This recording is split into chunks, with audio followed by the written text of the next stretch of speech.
Okay, she's in the courtroom, and we've got her lawyers, which have both requested that they quit. I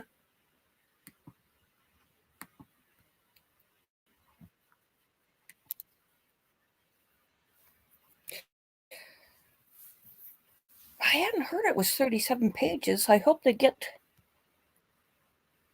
the mic on for... Oops. Just a sec.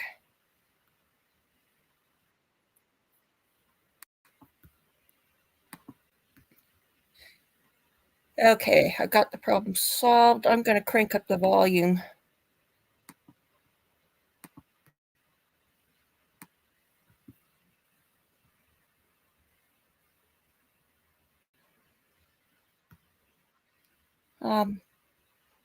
That's at max volume, if you can believe that.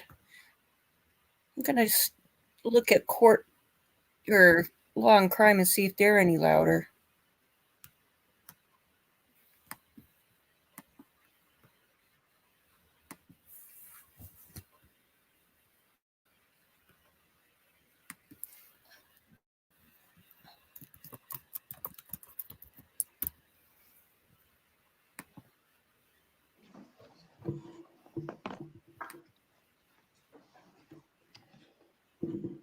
Oh, here we go. It's another tab, which... Okay.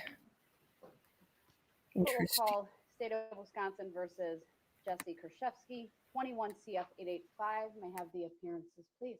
Good afternoon, Judge Randy Sitzberger, Abby Nikolai, and JJ Crawford for the state. Donna Kukler is here, along with Pablo Galaviz and Ms. Kurczewski. Although scheduled for sentencing today, late last week, the court received the first of two motions to withdraw from the defense team. Since that time, I've also had a response filed by the state, and then a response to that filed by Attorney Kukler's office. This, of course, all followed on the 30th, the filing by the state of what it labeled as sentencing materials. Now, I've had an opportunity to review those sentencing materials today. In preparation for that, I did ask my clerk, Teresa, to send an email to the parties indicating I wanted to review the original documents. I thought that was important given how those documents were described and what is at issue with the motions to withdraw. The state did that. Those were dropped off at my chambers initially, and I just want to make a record of this. All three of the state's attorneys and the two detectives were there, and I indicated I wouldn't talk to anyone without defense being present. I thought that would not be proper, and they indicated they understood. It's my understanding that there was an attempt to get a hold of both Attorney Galaviz and Attorney Kukler, and they were not available, and so they all left, and I indicated I'd let them know when I was done reviewing the documents so that they could go back to them. They were in a large paper bag, very apparent to me that it's being maintained as evidence.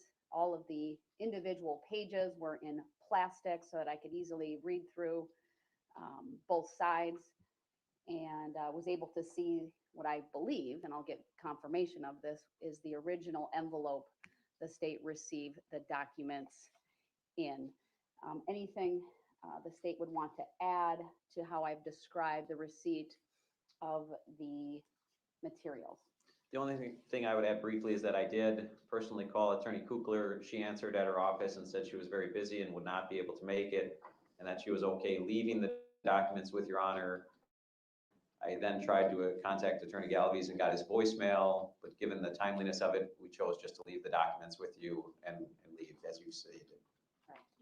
Attorney Kukler, since you were contacted, is there anything you would want to add to the record about that? No, thank you. All right. think it's important that the court obviously address this motion before proceeding in any fashion with sentencing here today. I have some questions. I don't think, at least at this moment, I have an adequate factual record to really make a determination. Both Attorney Kukler's office and Attorney Galaviz filed a motion. There's some reference to ethical considerations, but none have been identified. I've done my homework. I've very meticulously gone through my Supreme Court rules. I think I've identified what might be potential issues or provisions of the Supreme Court rules. But I think it's important to note for everyone here, for Ms. Kurczewski, for the victim, for both parties, for the public, that motions that are brought before a court must comply with 80201. I don't think any of these motions do. Certainly no affidavits that have been filed. There's all conclusory statements that are made. I have denied many motions over the course of my career for failing to state a claim upon which relief can be granted when a litigant, whether pro se or by an attorney, doesn't present the request in a proper way. Now, it's pretty clear to me that, you know, the parties have responded to those filings, the state filing first and then one in response. And given the nature of what's contained in the 37-page document, I have an idea, but I still need the defense attorneys to put forth a very particular basis. You could have filed an affidavit under seal if there was a concern. It should not be left to the court to guess or to assume what ethical prohibitions or ethical requirements you believe are at issue. The only thing, for example, Attorney Kukler, in your motion, your office, is that it says professional considerations mandate. So what professional considerations mandate and what offer of proof can you provide to this?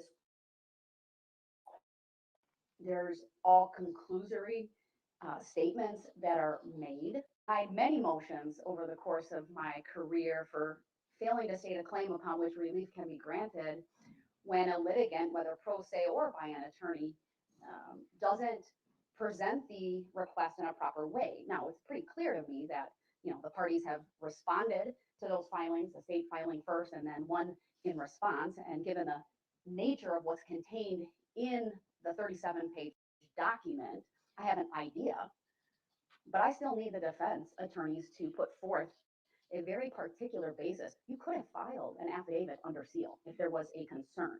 It should not be left to the court to guess or to assume what ethical prohibitions or ethical requirements you believe are at issue.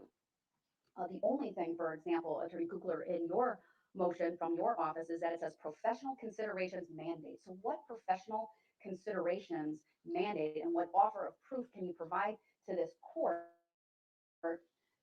that, of course, is consistent with your ethical obligations? And when you address that, I need to also discuss this with Ms. Kurczewski and what position, if any, she has regarding the request. So I'll start with you and then I'll turn to Attorney Galaviz.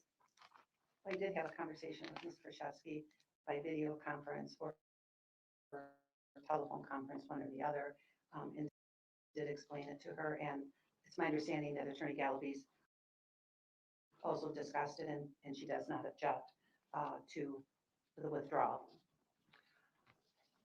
The court, if you've seen the filings, you can see that there is an allegation within the, well, okay, taking one step back, when I was provided with copies of those documents and observed the originals, I was informed by the state that they believed that these documents were not mailed, but were drafted by our client and somehow taken from the jail and dropped off at the person who the envelope is addressed to, dropped at her house by somebody, that they didn't arrive there by the mail.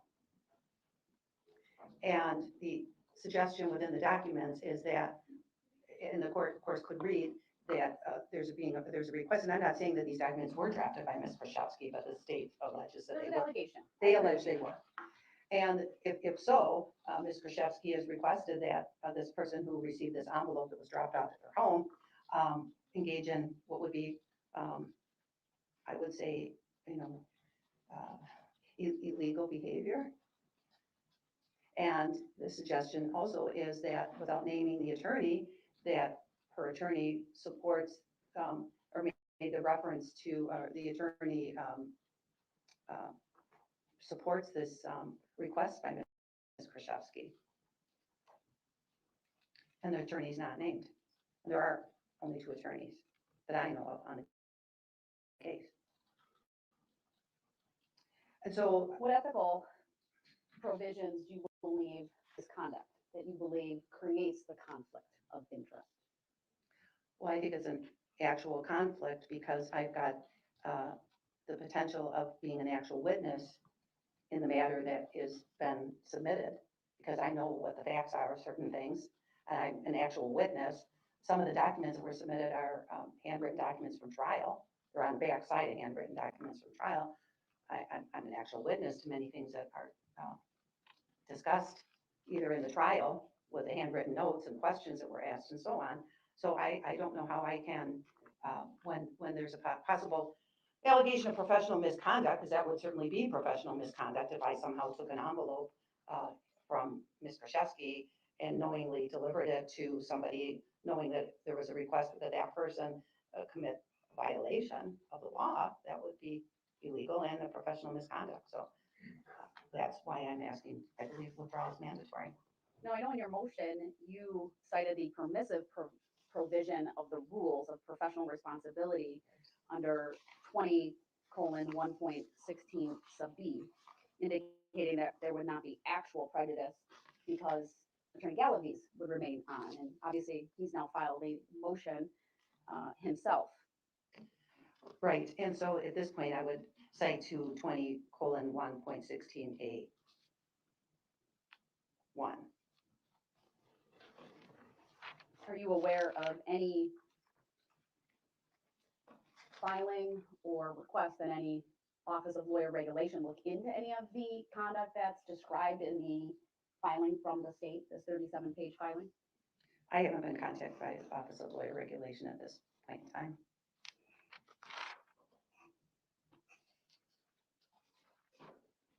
Before I turn to Attorney Gallivis to get his take on some of this, I need to know from the state, you take great pains into, kind of painting this picture that you're in no way, putting anything on any of these attorneys.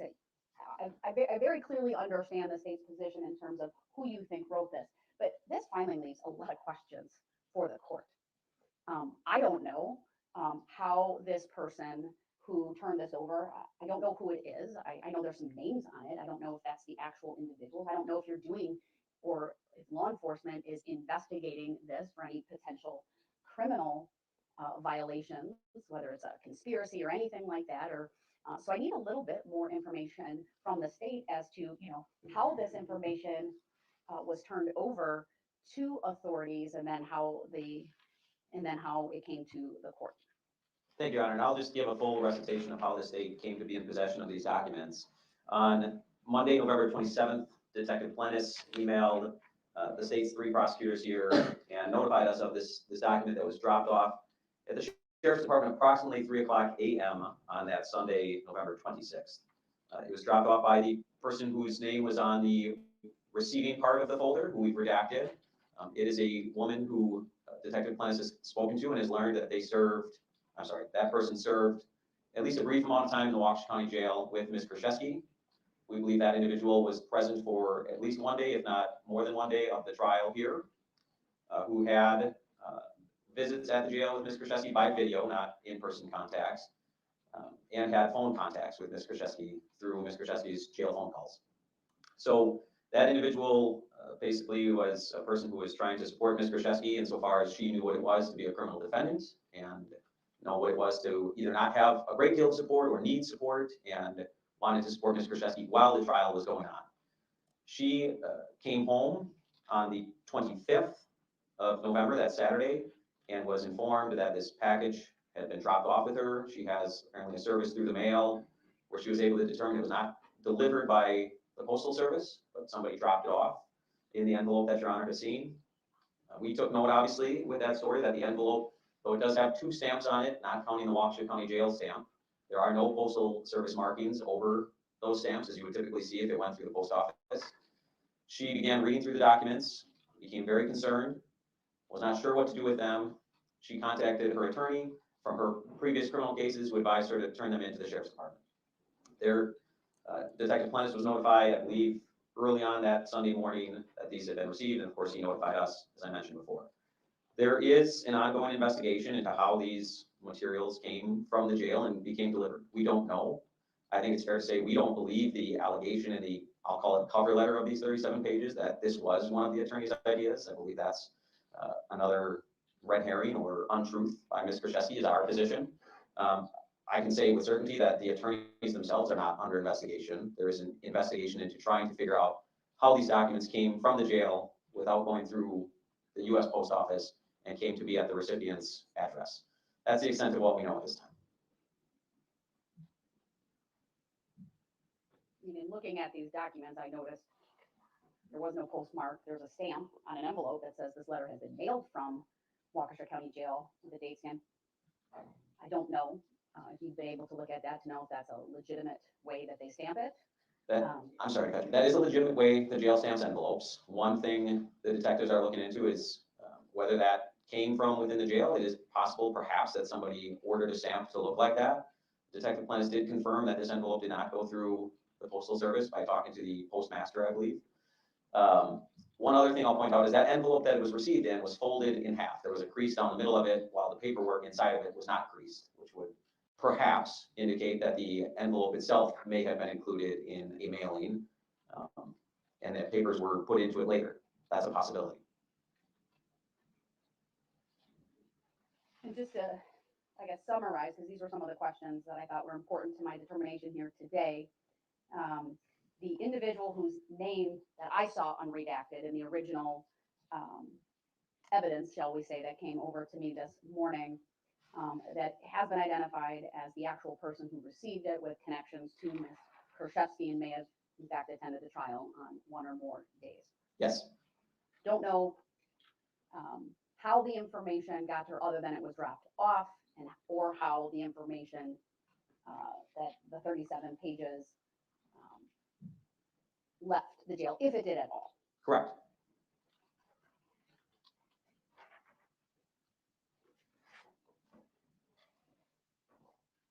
Is it the state's position that there is no conflict of interest based upon the contents of this letter?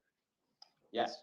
My position is that if this were to create a mandatory withdrawal because of the conflict of interest, then why wouldn't anybody who doesn't like their attorney anymore simply accuse them of wrongdoing, right? They could easily come into court and say, my lawyer told me to lie on the stand, and so I get a new attorney now. It would be too simple. There's nothing, this is a baseless one-liner in 37 pages that says one of my attorneys came up with this idea. I'm paraphrasing, but there's no evidence behind that. And I do think it's important to know what I noted in my moving papers, that Ms. Kurczewski has absolutely denied being the one to write this. So as far as representing her at this point, it's my position that the defense team need only put that forth to the court that says, you shouldn't consider these because my client says she didn't write them. And the court can decide whether you consider them or not. Obviously, we have a very different position on what these are and who authored them, but that's Ms. Kurczewski's position. I think this would all be different if Ms. Kurczewski said, yeah, I wrote it, and one of my attorneys did tell me. That would absolutely be a conflict. But right now, there's no conflict presented because she's saying she didn't write them. And so it doesn't put the attorneys in a bind where they have to defend themselves. It doesn't put them in a position where they have to implicate her to save their ethical considerations. There's a very easy way that I put forth already that they can zealously defend her by putting forth her own position on this pile of letters. Attorney Galaviz, I'll turn to you next and ask you if you can provide some specificity as to what ethical rules do you believe are being implicated by this, and what is the actual conflict of interest based on this filing? Judge, all I can tell you is I looked at the filing by the state, document 567, contacted the state bar ethics granted by them. They said I should withdraw the case the following Wednesday.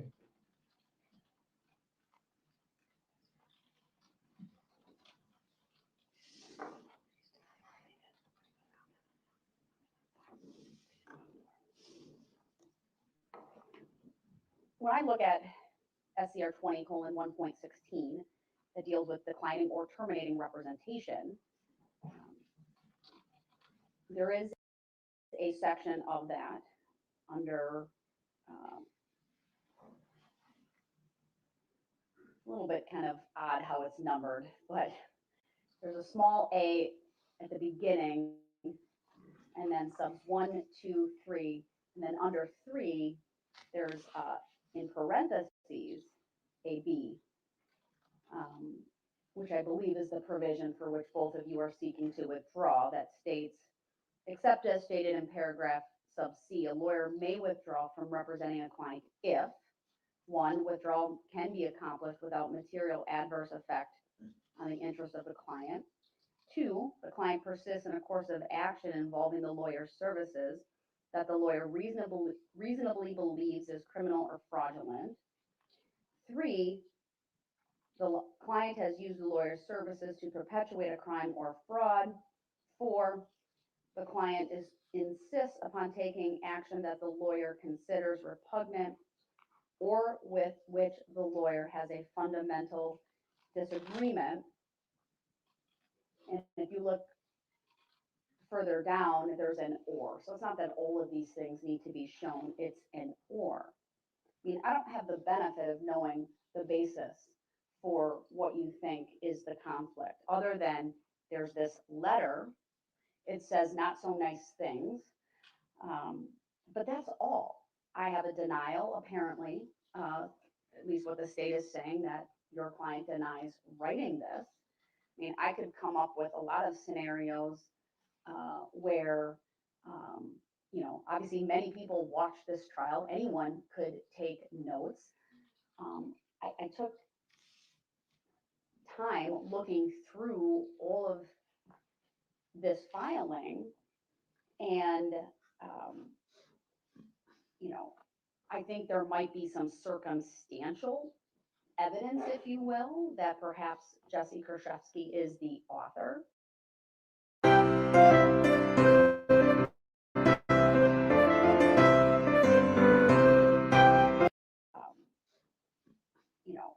I think there might be some circumstantial evidence, if you will, that perhaps Jessy Kurczewski is the author.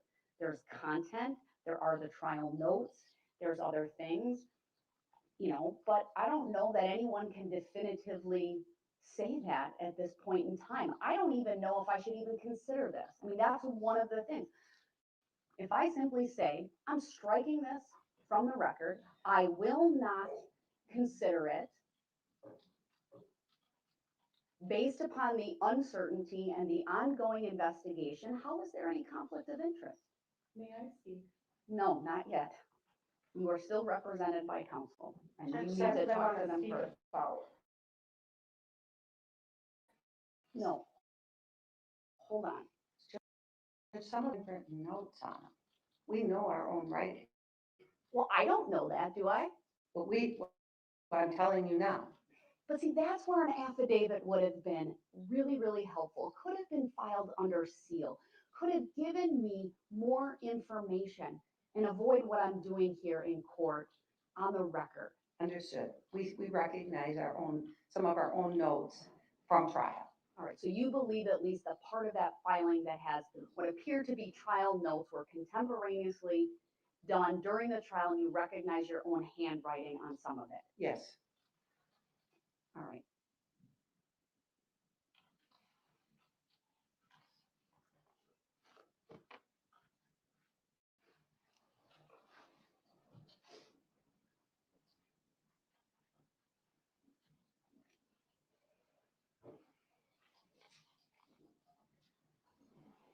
I've taken a look at also the confidentiality requirements that are applicable to both of you.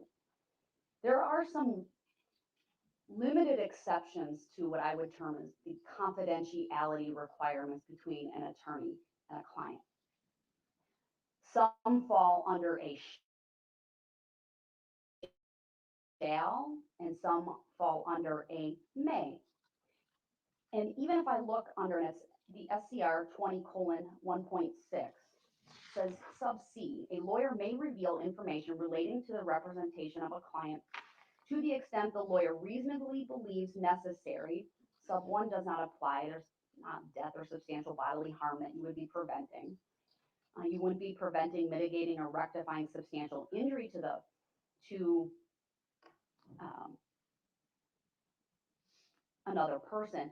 But here's where I think you could potentially be required, or at least asked to reveal when it would be to prevent, mitigate, or rectify substantial injury to the financial interest or property of another that is reasonably certain to result or has resulted from the client's commission of a crime or fraud in furtherance of which the client has used the lawyer's services. Even if you believe there's some unwitting use of your services, the fact that part of these crimes for which your client now stands convicted involves theft from the estate and there's a pending probate case, I think one could argue that what's in this letter, if true, because I think for purposes of the motion, I have to assume that it's true. I don't think I'm going to give you all the benefit. It's just for purposes of the withdrawal, Ms. Kurczewski, right? Your attorneys have asked to withdraw. I have to base it on some facts. And hold on. I haven't had representation in the last week though, and I need to be able to Ms. speak to that. Kurczewski, now's not the time. You will be given an opportunity, but I need to have facts upon which this decision of mine, which is a very important decision, be made. Counsel and defendants oftentimes have a disagreement on strategy. Relationships fall apart. That does not always mean that attorneys are allowed to withdraw. Because as Attorney Sisberger has pointed out, it would, every time a defendant raised an allegation, whether it be an ethics complaint or criminal activity, if that were enough, there has to be something more.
I'm concerned in this case because of the fact there's not a postmark on this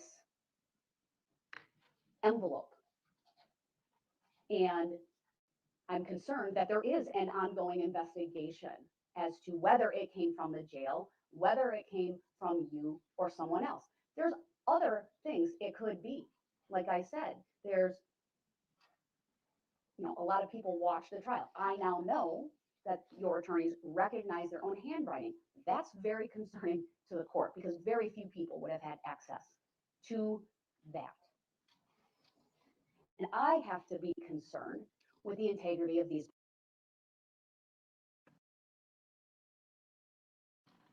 I read the cases that the state, that the defense cited, and in particular, State versus Miller. There's a difference when ineffective assistance of counsel and a conflict of interest is raised in a post-conviction proceeding, and what a defendant or an attorney, or even in the Miller case, there's a discussion of when the state raises a concern with counsel. And that in that circumstance, which is really not what we're dealing with here, that it can't just be fabricated to get, counsel off of the case when there's an adversary that, the state might think is formidable. That's what it's talked about in that case. But this is raised prior to sentencing. And I believe the case law is pretty darn clear that if I can find there's an actual conflict of interest or a serious potential conflict of interest, then I have to presume there's prejudice. That means I create a situation, if I make all of those findings, that cast doubt on the entire sentencing hearing if I force attorneys Kugler and Galavis to stay on. That's what we're dealing with right here. And for everyone, the court, I'm right here with everyone. Is it frustrating? Absolutely. Do I want to get this case concluded? Absolutely. Do I want to give Ms. Kurczewski the opportunity to file her appeal, which presumably will follow and raise issues? Absolutely. I'm well aware there's rulings you will absolutely want to appeal that I made. One of which is the jury instructions. I get that.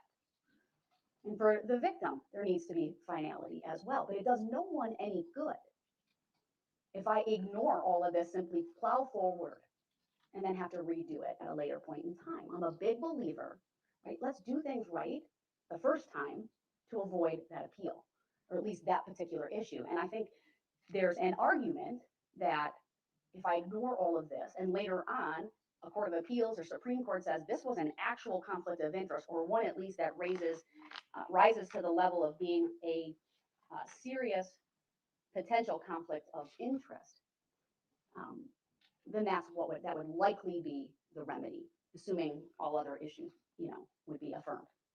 So I'm mindful of that as well. This weighs heavily on me. I spent a lot of time looking at it. I looked at the various ethical provisions.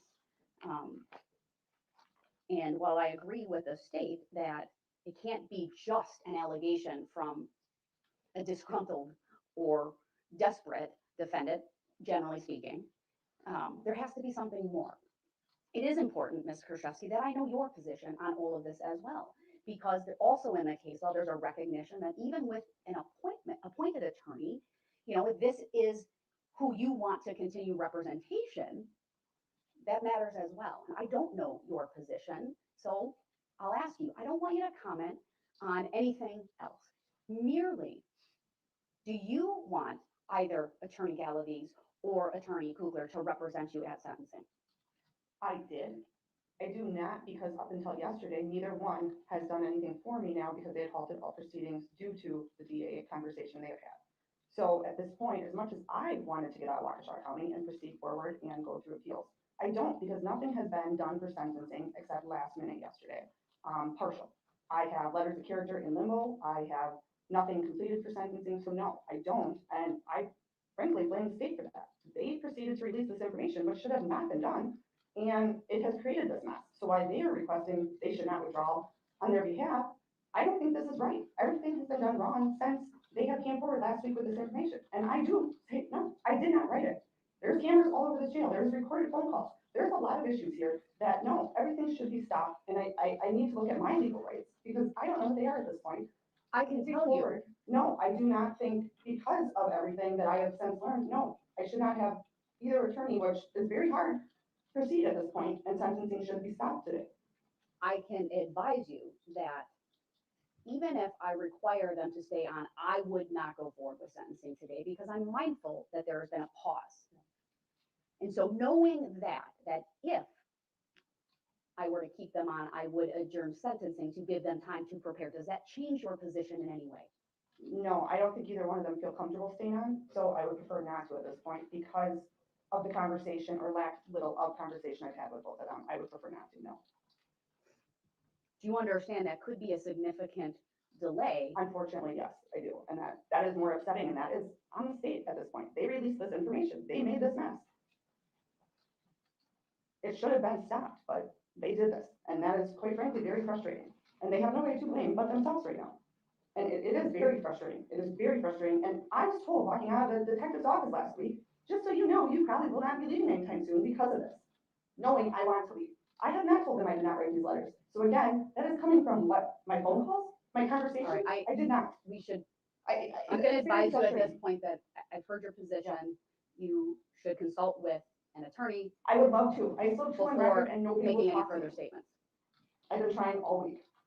And I have tried, I have a letter for you that I have tried to get through the jail, but I will not send it anywhere because I don't trust putting anything out there. So I have had a letter since Sunday for you. I couldn't send it. I have it with me today. Obviously, I I'll don't accept have it that now. filing today if you would like to provide it, and it will be uploaded and e-filed, and it will be part of the record. That is completely fine. Attorney Sitzberger, I want to turn back to you because the state has made this request that I consider this 37-page document, presumably because you believe it is relevant to sentencing, I guess, on the character of Ms. Kurczewski. Would I be wrong in that assumption? Well, Your Honor, and I would say that we didn't release anything. We filed appropriate documents with the court when they came to our attention that directly go in our position to Ms. Kurczewski's character. And we are duty bound to inform the court of everything that's relevant to sentencing, which, as this court knows, character is at least 1/3 of the equation. So we filed those. We tried to give the defense attorneys ample leeway in seeing those and offer them to see the originals before we file them with the court. That's But you all we've made done. some, I would say, assumptions in your letter that these are written by Ms. Kurczewski and, you know, some of the facts and circumstances surrounding that. I mean, from my perspective, there's an allegation that she is the author of the documents and that somehow they made its way to a person with whom she has some connection. I mean, at this point, I mean, it's not like I can simply undo the filing. I know I referenced that earlier, and, you know, does that solve the issue? Does that remedy if I simply say, I'm not going to consider it? I don't think it does that given the nature of the filing.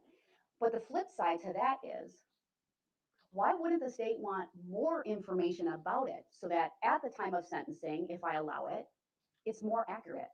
Why wouldn't I want your investigation to conclude? In a perfect world, we all want that, Judge, but we're trying to balance a lot of interests here, as the court is. We know that everybody involved in this case, the defense included, has been going through this case for 5 years now. The court case itself, probably 2. The trial was long. So there is an interest in finality, obviously, especially to the victims and the victims' loved ones. We file things and we may never know the answer to some of these things. Now, perhaps time will reveal some more answers, but I can say with certainty that the detectives have been looking into this, I would say on a daily basis, trying to figure out that gap in time. How did they, right, and it's our position. The letter I filed was to put forth the state's position on these things, knowing that the defense would have an opportunity, and that's why we asked them to look at the originals ahead of time so that they could be prepared to file their position with the court. I think that's what the state does in a great many filings. In criminal complaints, for example, we put forth what we believe the evidence shows. Of course, there are allegations, and I can't prove this beyond a reasonable doubt at this point that Ms. Kurczewski wrote. I can say that it came to our attention. We wanted to give the court ample time to review these documents. We were not just going to assume that at the time we filed these, sentencing would be adjourned automatically. So we've given the court a week with these documents from our filing date. And the detectives have been working hard to answer all those questions the court has, and frankly, the state has, and I'm sure the defense has. We just haven't been able to solve some of those answers, but we thought it certainly relevant that these were written on the back of trial notes, that they're dated, that they're made to look like certain pieces of evidence the state put forth as fraudulent during trial. Obviously, they're not those items because they were written on the back of trial notes. The letter purports to be from Jessy. She signs her name. I'm no handwriting expert, but the writing looked similar to what we had seen from her handwriting. And she's the only one to gain from having somebody file the things that are requested. A tape recording of Lynn Hernan admitting to being suicidal and essentially putting together a suicide tape and sent to your honor from a concerned citizen with no return address. The envelope itself, the return address portion is a person we know to be very good friends with Ms. Kurczewski. We've, of course, redacted her name and address so it doesn't get out there inappropriately, but that's not something we believe a great many people that could have just picked up Ms. Kurczewski's trial notes would know, and even know to include as the return sender. Now, detectives have gone and talked to that individual, and she claims to know nothing about this at all. So we may be left with no answers. At this point, we don't have them, and I don't know that I don't know what percent likelihood I can put on it. I know Detective Plennis informed me today that he's had hours upon hours of jail camera footage put onto a hard drive. I believe it's taken up quite a bit of a hard drive so that it can continue to be reviewed to see if that lends any clues. But knowing that sentencing was today, it was absolutely filed so that this wasn't a last second request for the court to review 37 pages and springing on everybody as to what the state thought this was. I thought it fair to everybody to put forth the state's position along with the documents itself, along with the opportunity to review the originals because they were double-sided and a single-sided copy. It took the prosecutor team a little time to figure out a single-sided copy on what we were looking at until Detective Plennis had time to sit down and show us the originals. So we first offered that to the defense team before filing with the court with what I would call a guide as to how to read it, given that we could not just bring over the originals to Your Honor ex parte and show you them.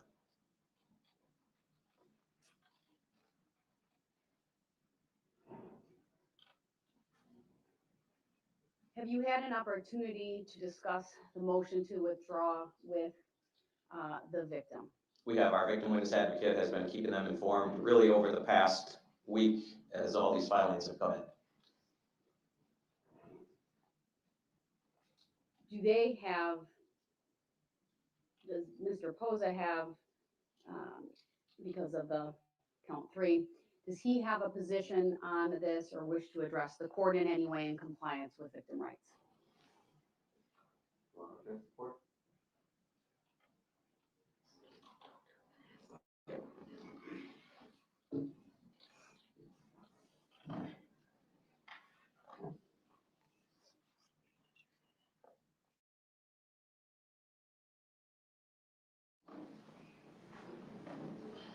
Your Honor, I've confirmed with Mr. Posa, who's present in the court, that he does not wish to address the court, but he's obviously very opposed to this. He's been opposed to a great many of the continuances in this trial, understanding that a lot of them are necessary, but certainly there's a great interest in finality to this case.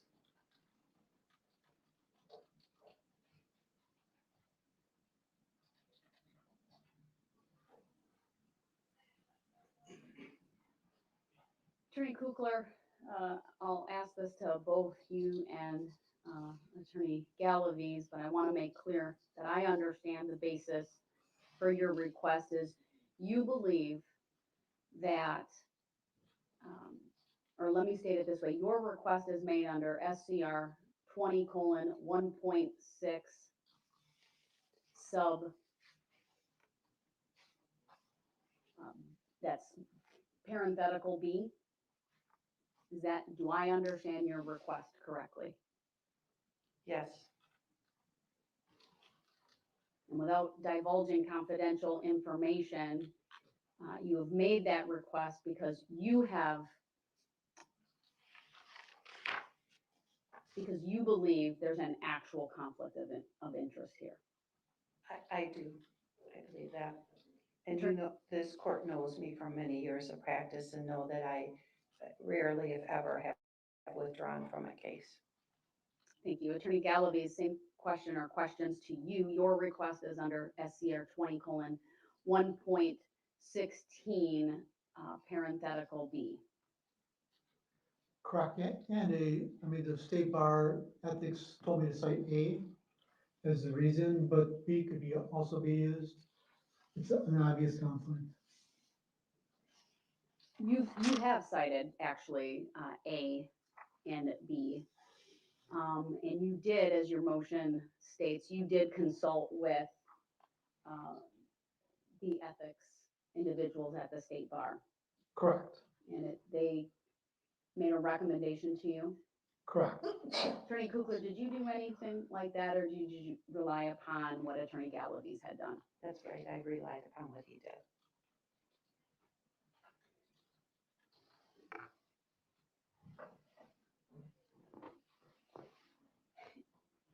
types of motions are always difficult for the court, especially when the court has not only presided over what was a trial that lasted almost 4 weeks, many motion hearings, significant motions related to the experts in this case, and a case such as this where we don't really have any more significant crime than the crime of first-degree intentional homicide. And it's difficult because, like I said earlier, I don't want to set a precedent that simply leads someone to believe that you make an allegation against an attorney and that's enough to get that attorney off the case. Oftentimes when we're in the beginning stages of litigation, there's a little bit more leniency when it comes to these types of issues. And this is, I can't say unique, but the circumstances here are important to note that there has been a trial and a significant trial and significant litigation for a very serious crime, and in fact more than one crime for which Ms. Kurczewski has now been convicted. And lawyers, all lawyers have, in addition to their obligations, for example, for a defense attorney to their client, but all lawyers have the responsibility to be truthful with the tribunal, to have candor.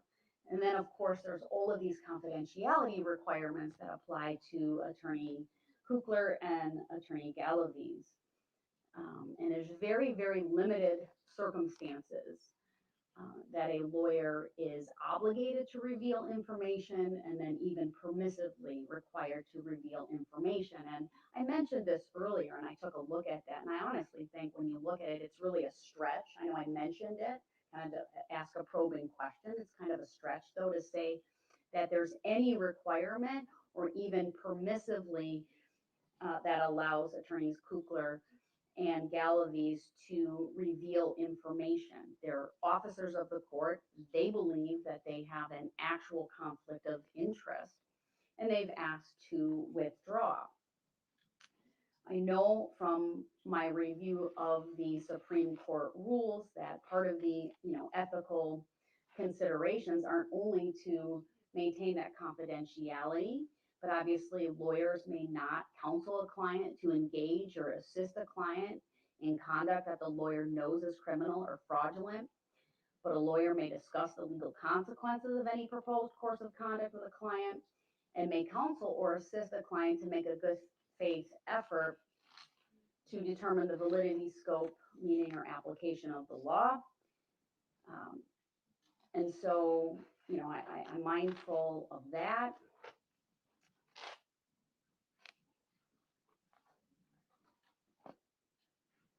I'm mindful of the rule that's been cited, which is why I asked for confirmation from the lawyers.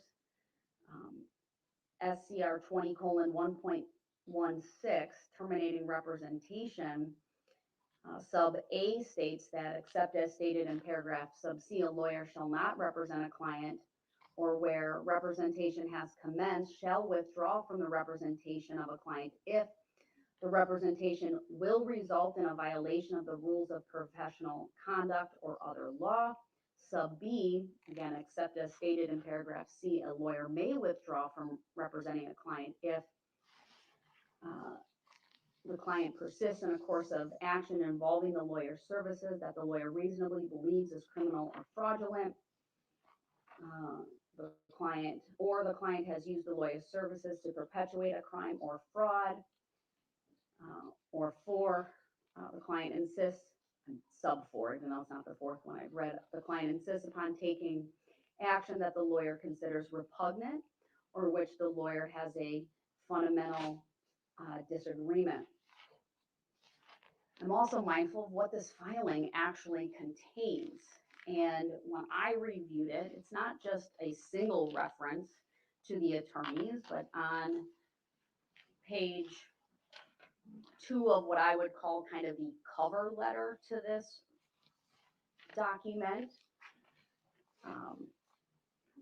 States as follows: even this envelope didn't go out through jail mail. My attorney took it. This was one of my attorney's ideas, and clearly they aren't going to tell anyone. On the second page, which is the third page of that cover letter, but the next page after that, it says, we are trying to make a stir, a big stir, to show just how wrong they are. Again, very general.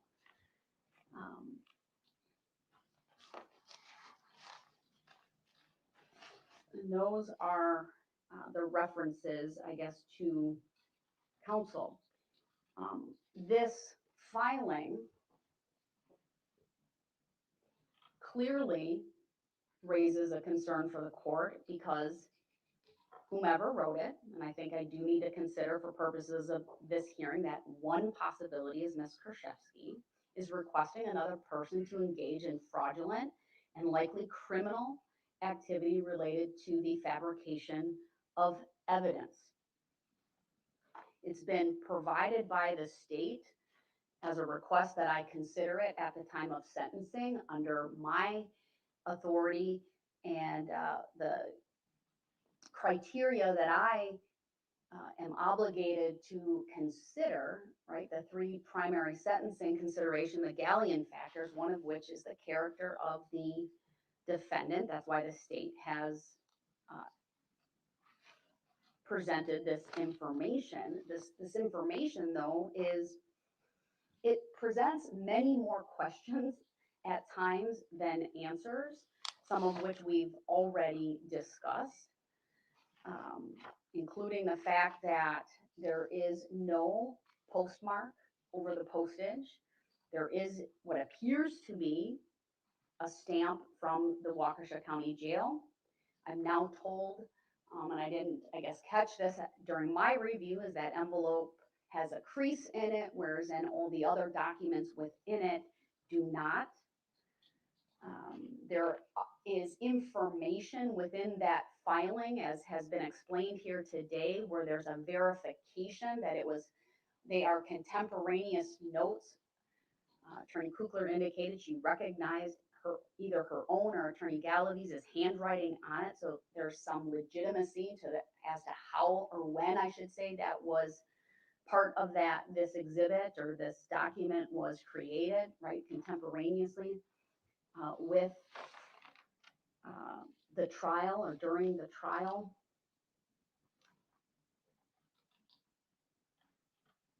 When I consider all of that, I think I am left with the inescapable and unenviable decision here today to make a finding that at a minimum there's a serious potential conflict of interest, perhaps even an actual conflict of interest. Looking at the authority in State versus Miller, this court must presume prejudice to Ms. Kurczewski in requiring her attorneys to represent her going further. She does not have an objection. I think there's an additional basis that there has now been a serious breakdown of communication and a difference of objectives between Ms. Kurczewski and her counsel, that this is a relationship that cannot be mended, even though it means that this sentencing hearing must be adjourned and that new counsel be provided for Ms. Kurczewski. I am going to grant with reluctance, but I think it's the right thing to do, the motions to withdraw by attorneys Kukler and Galaviz. Rather than reset a sentencing hearing today, knowing that this was a very lengthy trial for which transcripts may very well need to be obtained, and or new counsel review the live stream recordings that are available online of the trial itself, certainly talk with Ms. Kurczewski, maybe even talk with attorneys Kukler and Galaviz at a minimum, get all discovery information from them. And last but not least, to give the state an opportunity to fully investigate this issue and present more accurate information to the court at the time of sentencing. I do believe it relates to a legitimate sentencing consideration, but as it states right now, this filing, I think, presents some more questions than answers, and I think more time also gives the state an opportunity. I have to be mindful that both sides have the right to a fair hearing at sentencing.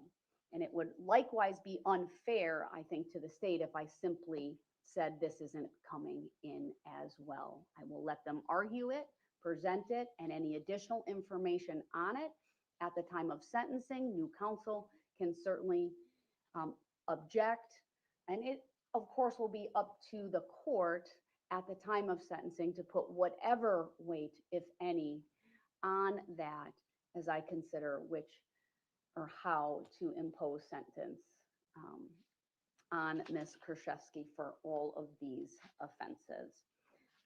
Given that it is, early December and we have some holidays coming up, given that it may take some time, defender's office to appoint, because she does qualify and will continue to qualify.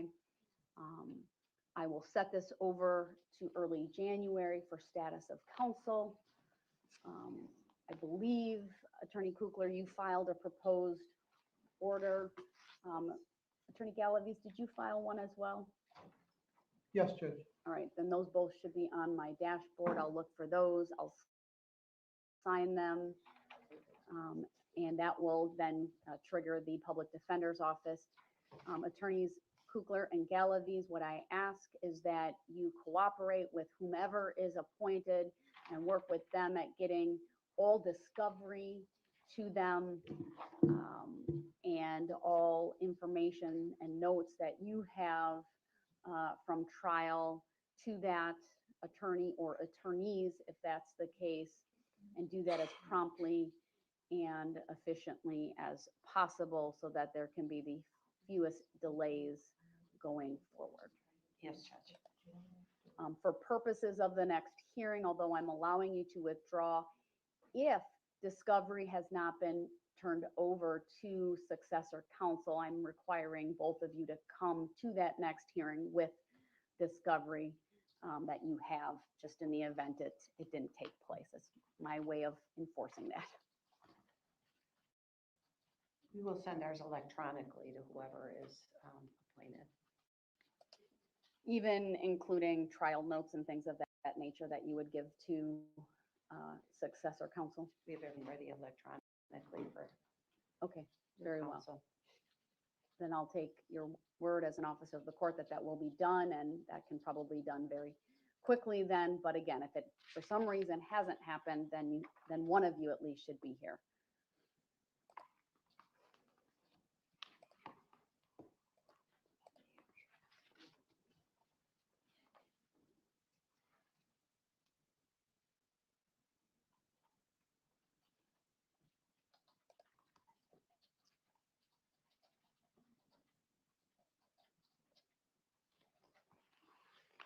Would everyone be available on Friday, January 12th at 10:30 a.m.?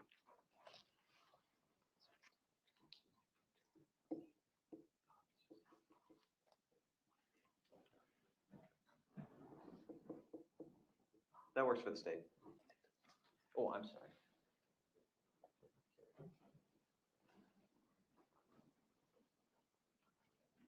Okay with me? Yes, that's good. All right, that will be for status of counsel and for further scheduling.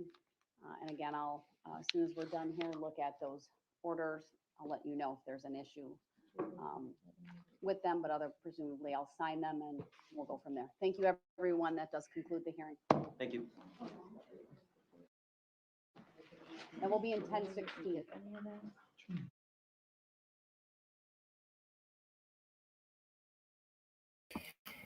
Okay. Now we've got the question of, do we go with just the long crime summary of with some excerpts from the 37-page letter, or do we want to go for the whole document? Let me see. I assume that's online. Let's take a quick look.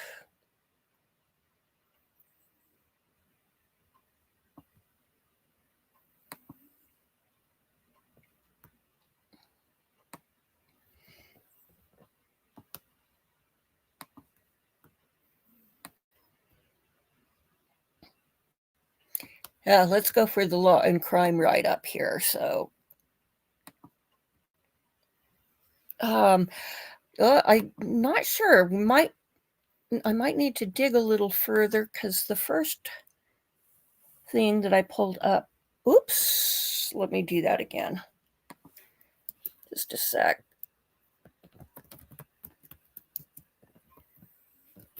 Let me try changing the search term.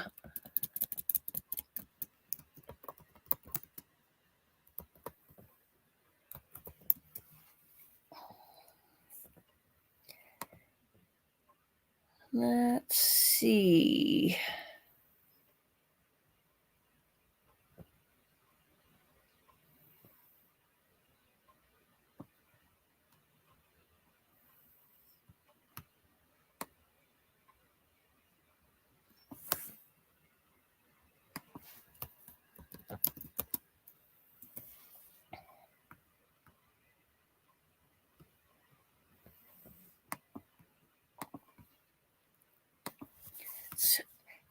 Looking at I didn't realize it was so long when I would have looked for it earlier. Let's see.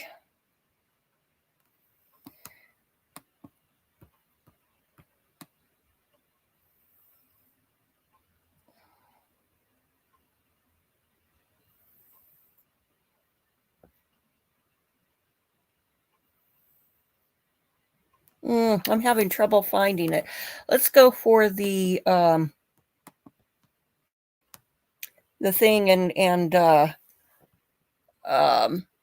if I can find the full 37-page document, then we'll do that on another stream here.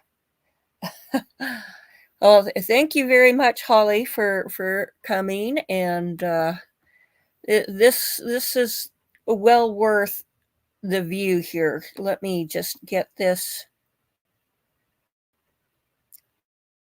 ready to go here. Okay, here we go.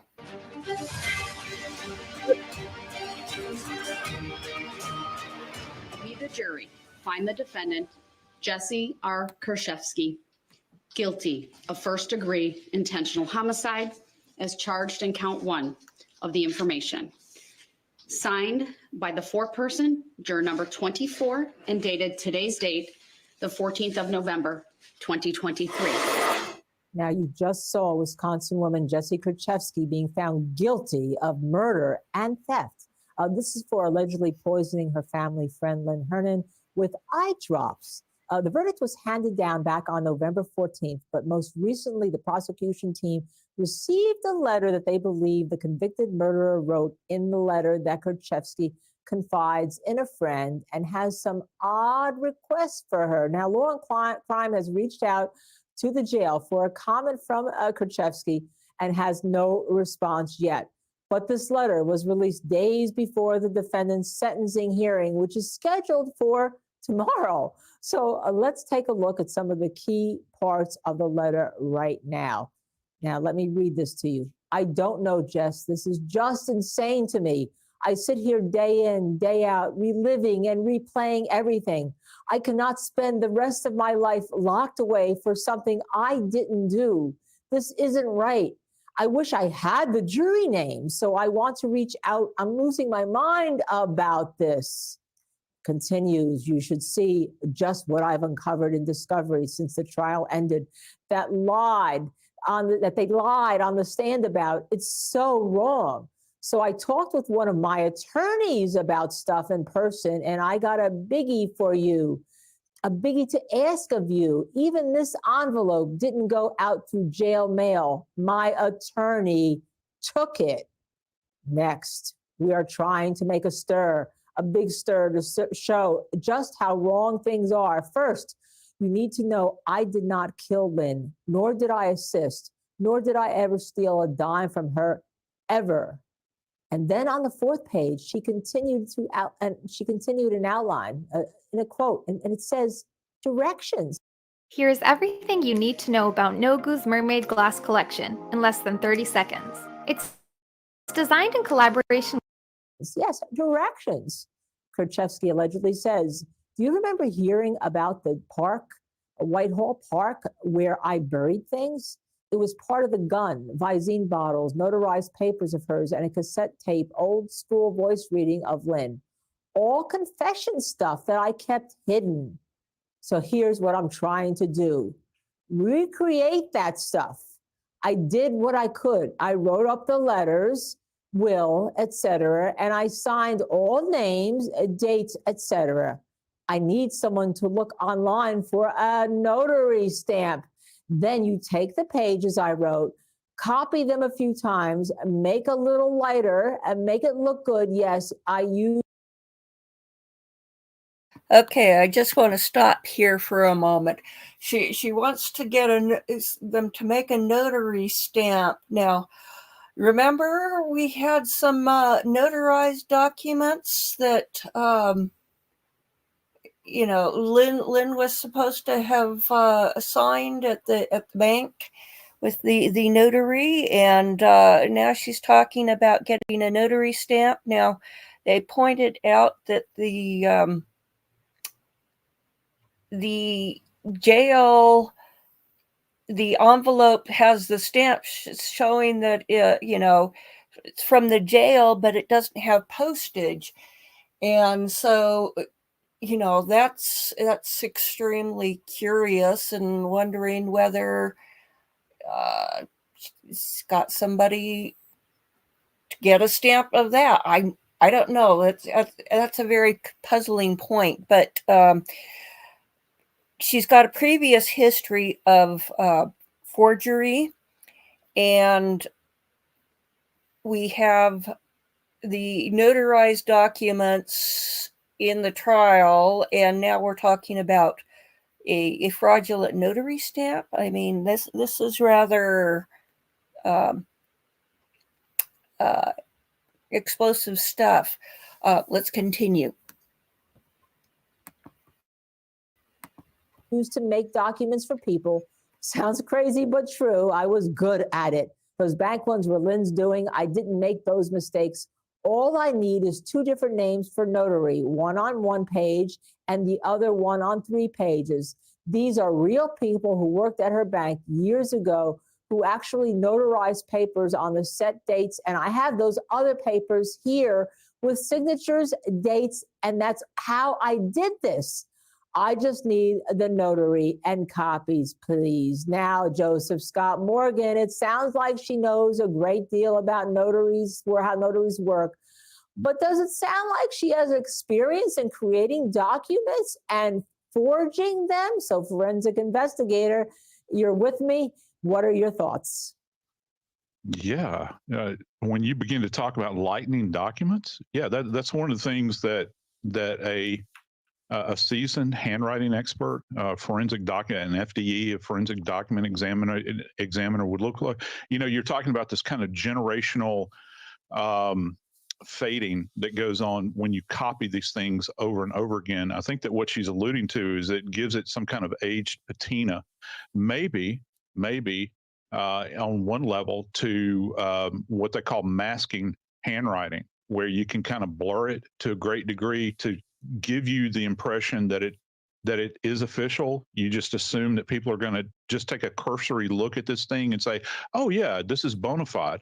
But this is a post-trial issue here now. It sounds like she's dragging or attempting to drag her friend down the primrose path here to a lot of pain and suffering moving forward, because it at least sounds as though that she's attempting to get her friend to engage in some kind of criminal enterprise with her to deceive people. A criminal enterprise with her, and since she was charged with forging documents earlier on, Yeah. very interesting. So if you thought that request was risky, wait until you hear what Kurczewski asked for next.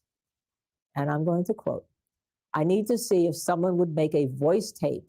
I know this is crazy, but I got to try. It's worth it because it's my life. If I could, I would. They suspect my mom. That's why I can't have her. Nobody has her on voice recording. She has an older, raspy smoker's cough and was sick. Female voice, always coughing and smoking. I feel like there's programs online to change voices. There's so much technology these days. She was sick, and it did take 2 days before her death. Nobody's going to know if it's her or not. It's been 5 years. Honestly, you could even have a movie or music on it, the background, to help distract. She always had one on loud and loud. Now, what do you think? Hold on. Think about this, please. Now, the next part of this letter, Jessy writes a sample. She actually writes a sample of a letter she'd like her friend to help her write and hand over to Judge Doro. Yes, now I'm going to read it to you. And it's another quote. "I have watched this trial from the beginning.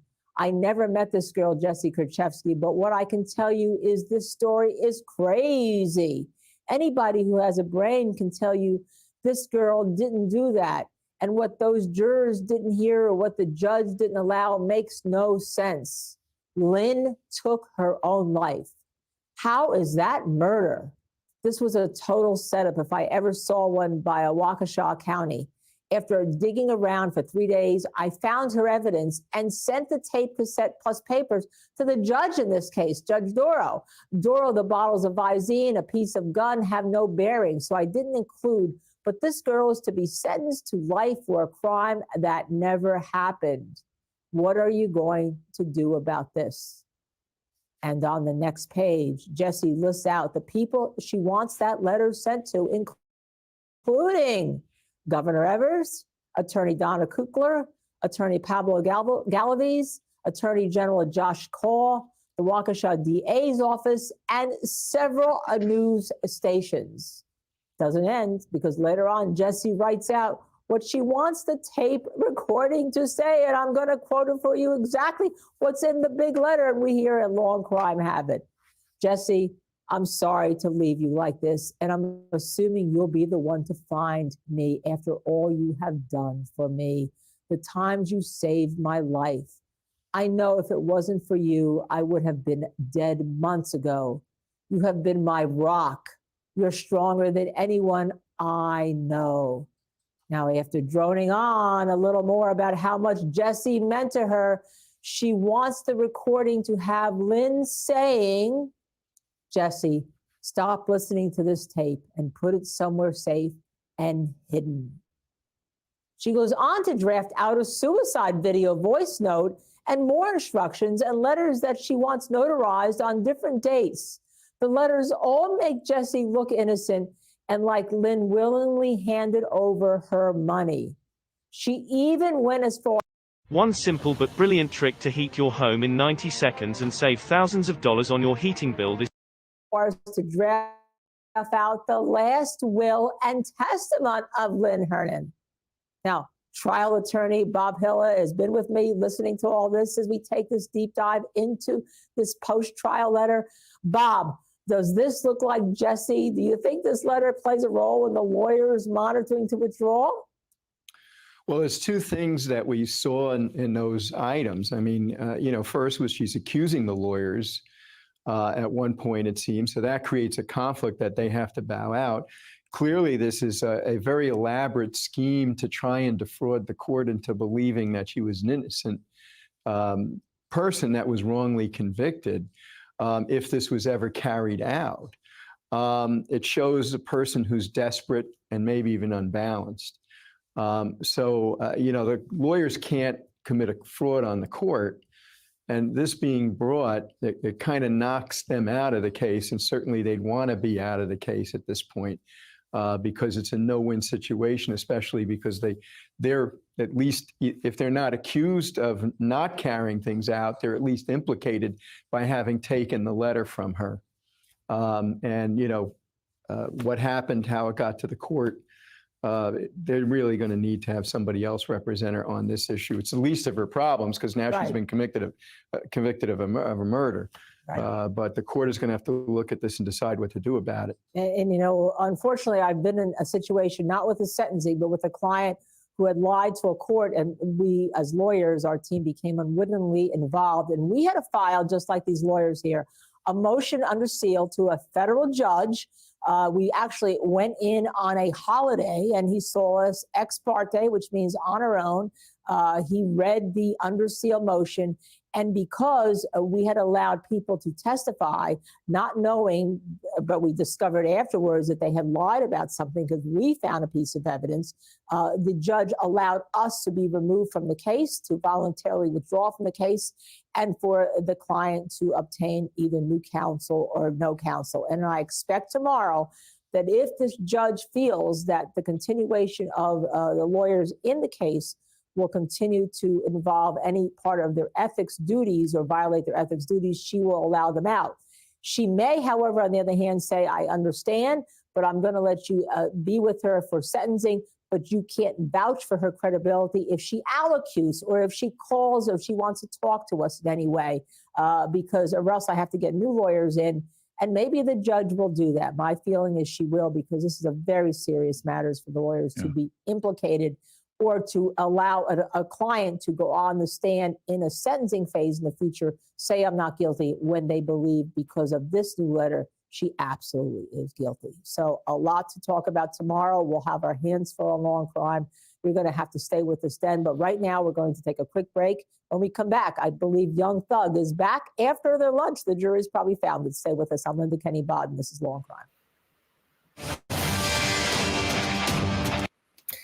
Okay, so rather explosive stuff that she is trying to get somebody to perpetrate a fraud on the court.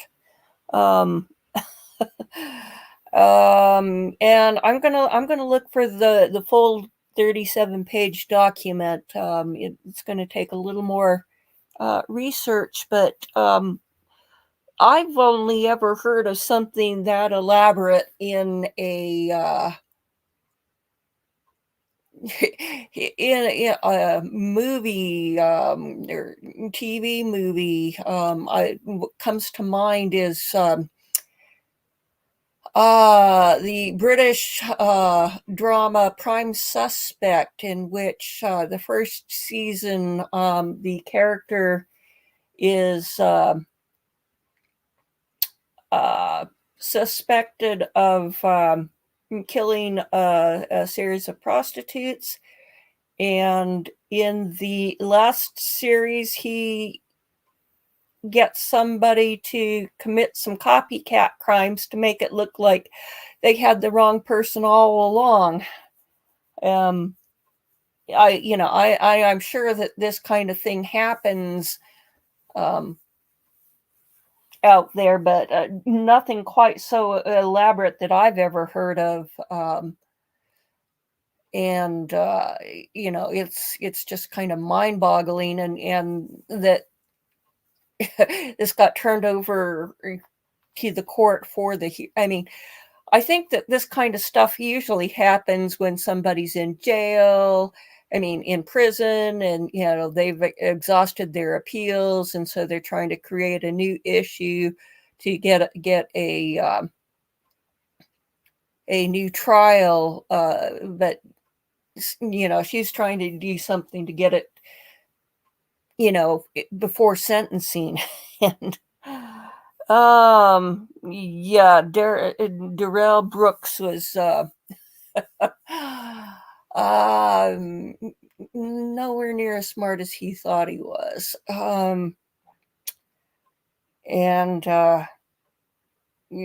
This is this is mind-boggling. So Oh, yeah, sometimes that happens. Not. Let's go over. Let's see. Yes, she is something else. She really is, and that casts everything in a new light. You know, the stuff that she brought, that the defense brought up, and so forth. You know, it really it does remove any doubt that you may have had, you know, like, well, you know, maybe there's a small chance that she didn't do all of the theft of the money. The jury found that, you know, did she steal money? Yes. Did she steal the full amount, you know, the full 300,000? No. Um, you know, they were estimating it to be more like 100,000, but I think if the jury heard this, they would no longer have any doubts that Jessy did the whole thing. And yes, she set her lawyers up. And that's probably to try to, you know, I don't know, some kind of blackmail or something. Um, that's all I can think. So, pretty sensational stuff. And we certainly will have to watch the sentencing come January 12th. In fact, I'm going to put that in my phone right now so that I don't forget.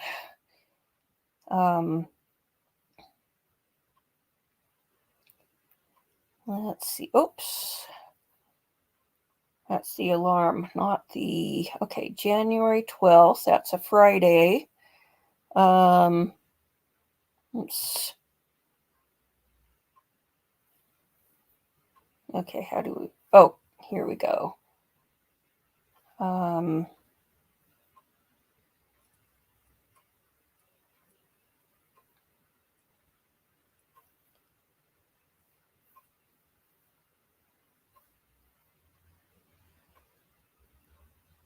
Okay, let's see. We need to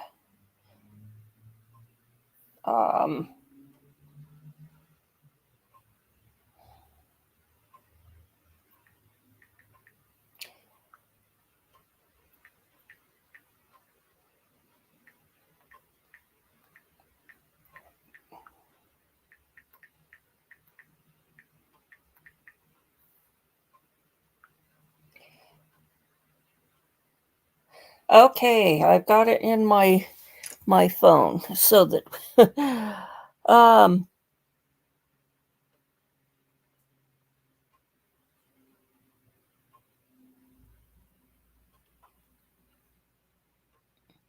yeah, her lawyers were very upset because this is kind of thing that if they participated in it would get them disbarred in a heartbeat. And you know,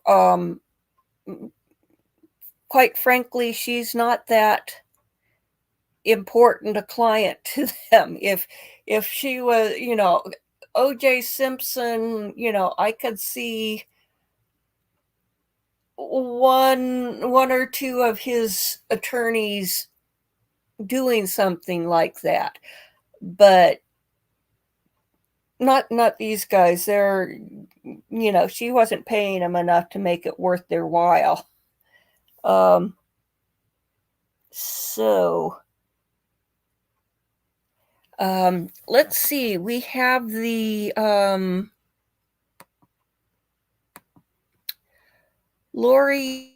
Daybell arraignment from this morning. So let's pull that up to watch that.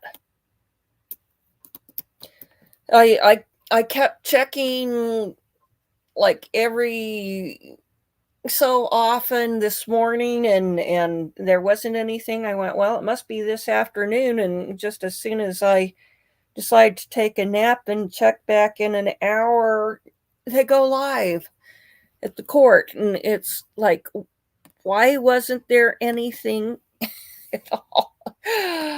Okay, let's see.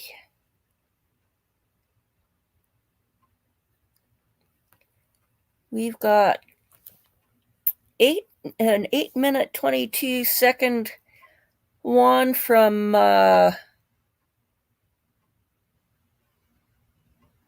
Court TV. We've got, if we look at it from Nate Eaton, it's 26 minutes. So he's going to be doing commentary. Let's go straight with the one. Okay, let's see. Commercial.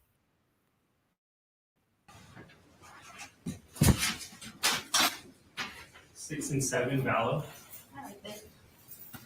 Do you know if the victim wishes to be heard to this one? Sorry, check.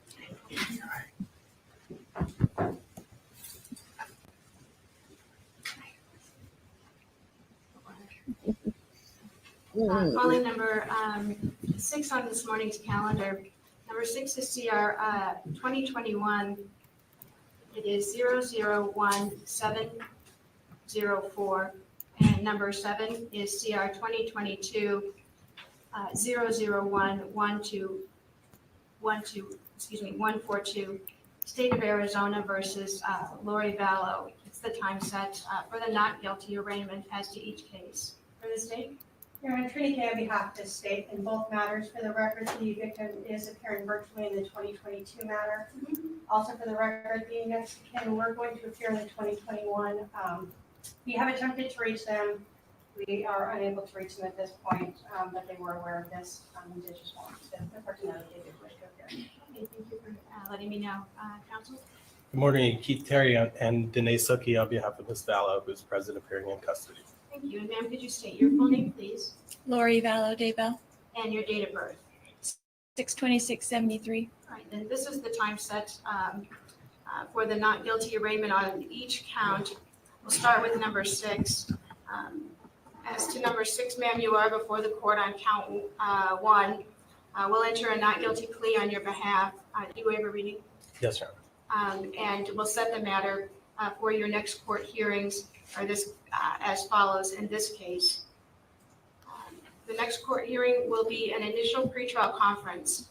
That will be on January 18th. It's at 8:15 in the morning before Commissioner Garfinkel. The comprehensive pretrial conference will be on February 21. It's at 8:30 in the morning, and that's before Judge Kurczewski.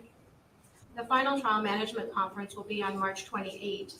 That's also at 8:30 in the morning before Judge Kurczewski. And then the trial assignment date on this case will be on April 4th. That's at 9 o'clock in the morning, and that's before the master calendar judge. You do need to be present for the court hearings. If you fail to appear without good cause, a warrant could issue for your arrest. I'll go ahead and affirm the current release conditions. We go to number 7. On number 7, ma'am, you are also before the court for a not guilty arraignment on count 1. We'll enter a not guilty plea on your behalf. We'll set the matters for the next court dates, which are likely to be the same ones I just gave you. The initial pretrial conference will be on January 18th. It's at 8:15 in the morning before Commissioner Garfinkel. Comprehensive pretrial conference, that will be on February 21. It's at 8:30 in the morning before Judge Kurczewski. The final trial management conference is March 28. It's at 8:30 in the morning. That's also before Judge Kurczewski. And then your trial assignment date is April 4th. That's at 9 o'clock in the morning, and that's before the master calendar judge. I'll go ahead and affirm the current release conditions as to this cause as well. From the state, was there any additional issues that you wanted the court to review or discuss? Yes, Your Honor, 2 things. First, these are both first-degree murder cases. The court set the trial dates as if they were not complex. First-degree murder cases are automatically complex cases. We would ask that we amend the dates to align with complex case 270 days after the trial date.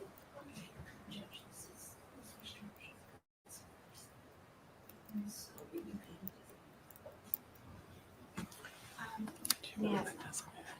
If I do that, will we be able to get dates today? Yeah. Okay. Right, and does the defense wish to be heard? You wish to be heard on that issue? Your Honor, Object, or do you agree? we object at this time. All right, then, I think I'll just leave the dates the way they are now, and I'll ask the state to go ahead and file a motion before the assigned, either before the next court date or the Judge Boraski, and let him decide how he wants to proceed with respect to the dates. Sure. What was the other issue? The other issue, Your Honor, was the state did file a motion and emailed it to the court and council on Monday with regards to a protective order for the exhibits so that the state can comply with all of the protective orders that are in place in Idaho. I know defense counsel has not had a time to respond to that, so I didn't know if the court wanted to set a time before Judge Boraski so that we could deal with that issue. Obviously, we don't want to wait till the IPTC to handle that. Sir, We do not object to a protective order. you do not object? I did receive the proposed order. Defense counsel has indicated there's no objection, so the court will grant that request, and I'll sign the order immediately following the hearing. Thank you, Your Honor. The state has no other issues. All right, thank you. Anything from the defense? Nothing further, Your Honor. And thank you. We'll be in recess as to this matter. You're both here. All right. Thanks so much. I sure hope. Oh, it's ordered. I think I affirmed both dates. Did I not? The release conditions on both? Oh, is she what? Yes. She needs to sign for the release conditions. I know I'm getting it right now. Sorry. My apologies. Yeah, I will.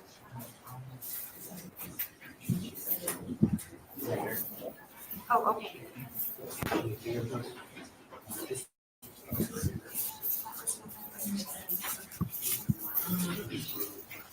I just sent one to Nadia.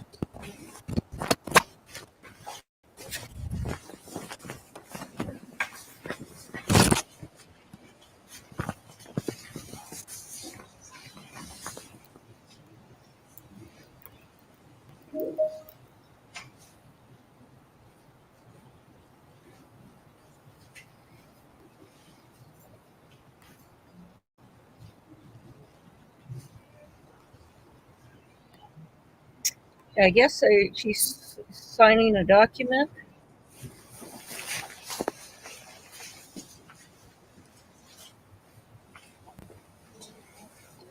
So I can't tell what that says. It says something sentence. It looks like it was an N. I'm not sure what that means.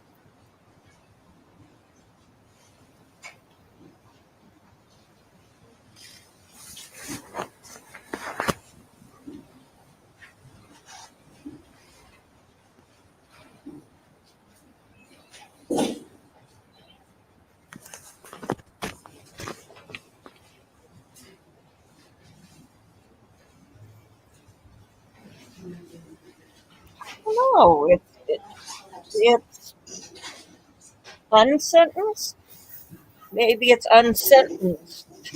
Past tense. Giving a status on her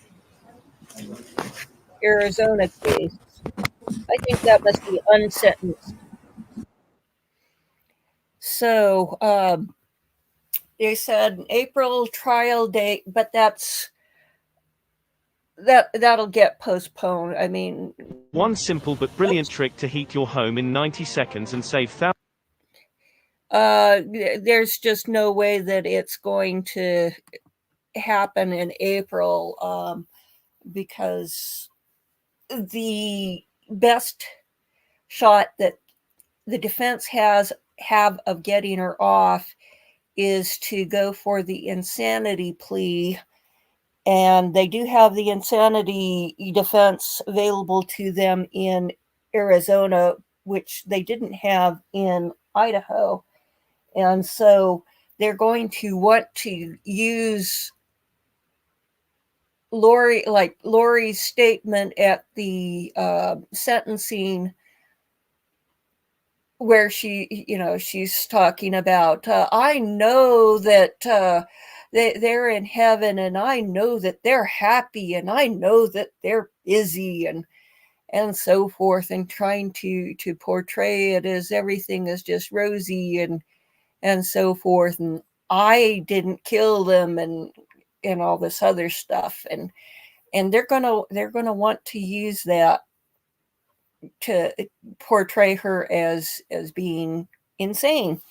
So she is she there's a difference between having mental illness and being legally insane, and the rule that they use to determine mental competency is, at the time of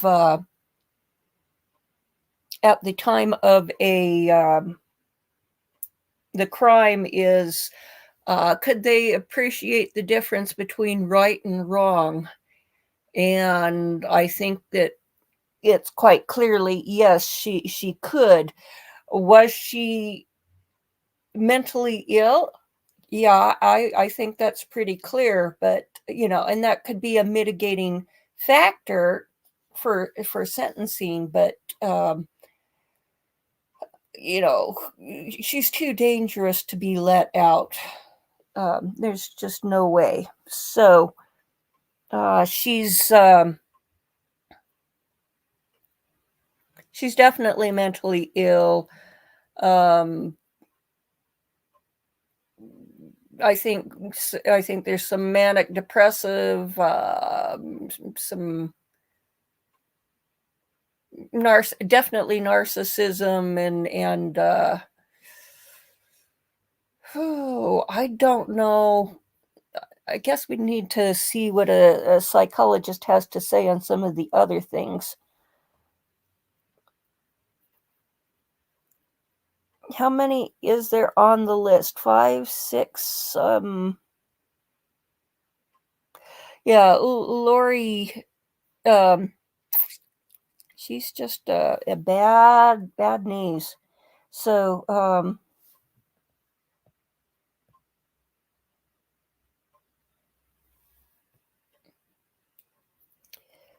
not quite following. Oh, 5 or 6. Well, there was JJ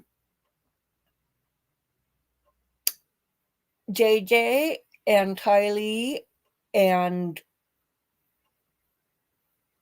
Tammy and Charles Vallow, and most likely Joe Ryan, and also her brother.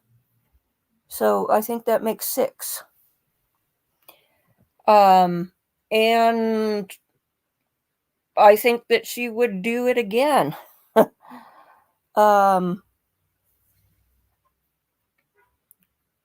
So, yeah, and tried to kill off Brandon Boudreaux, and there's maybe other people that we don't know about because they weren't aware. They may have had some incidents. Maybe somebody took a shot at him, and they thought it was a backfire situation. So,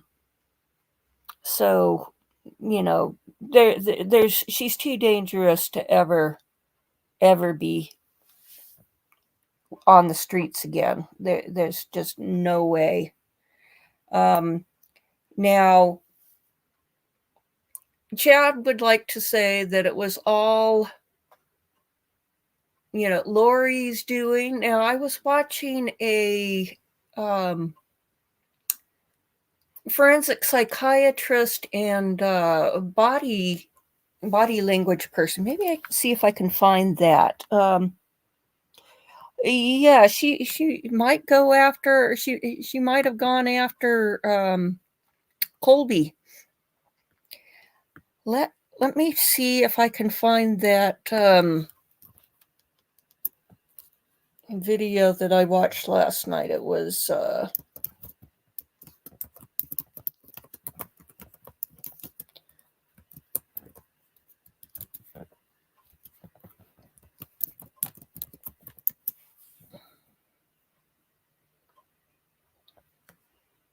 let's see.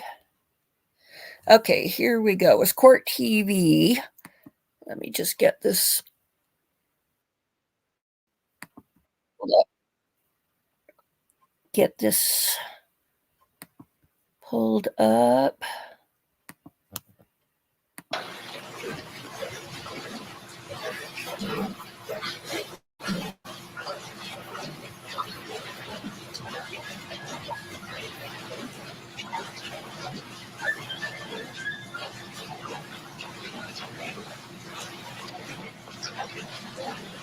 Oh,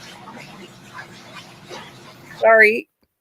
We need to get one exotic rice hack that anyone can use to dissolve their belly fat on command. People are liquefying pound after.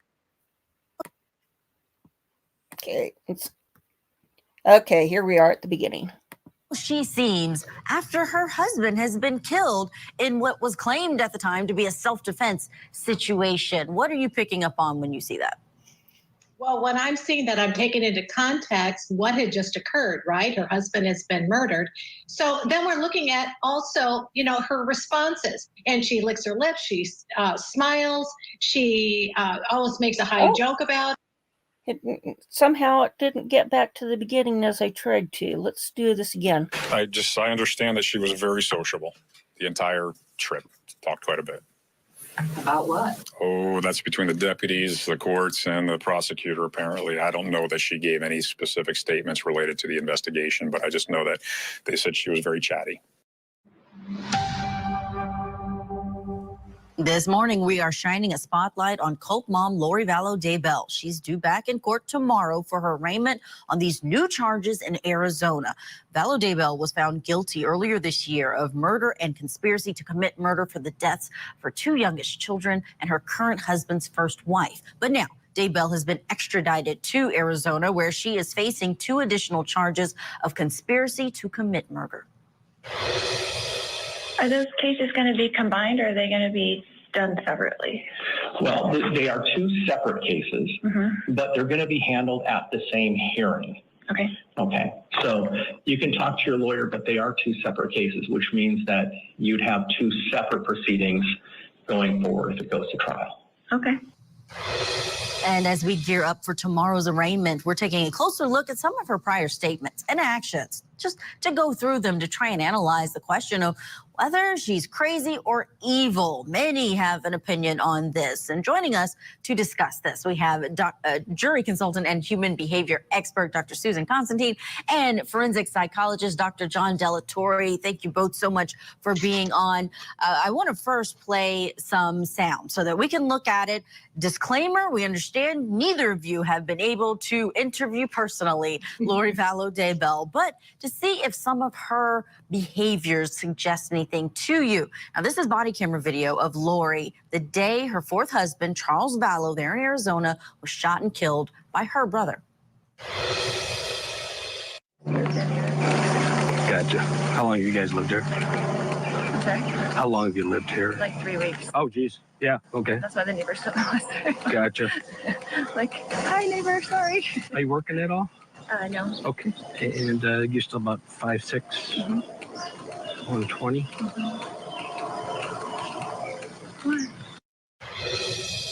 Susan Constantine, a lot of people have reacted to how she seems after her husband has been killed in what was claimed at the time to be a self-defense situation. What are you picking up on when you see that? Well, when I'm seeing that, I'm taking into context what had just occurred, right? Her husband has been murdered. So then we're looking at also, her responses. And she licks her lips, she smiles, she almost makes a high joke about it. You can see her high-pitched voice, vocal tone. So she's very detached. And the fact that she has no emotion, concern, or empathy, you don't see anything in her forehead of wrinkling or eyebrows pulled up and sadness. You see the complete opposite. So when I look at that, I'm seeing this is disjointed, disconnected. She's not emotionally feeling sad or remorseful at all. And also her body language is very close together. So this is when a person tends to be a little bit more guarded, insecure, when your body language is together versus wide open, which is confidence. You would expect her to have more flailing arms, like, oh my God, you wouldn't believe what happened, and you don't see that. So the fact that she's very collected is very concerning to me, and we already know that she was lying about it. Dr. Delatorre, we have the lying and we have this disconnection. Does that start to get us towards anything that perhaps her defense could use? Because in Arizona, unlike Idaho, where she was convicted, there is an opportunity for an insanity defense. Here's the issue is that when I see Lori Vallow Daybell, I do potentially see someone with a delusional disorder.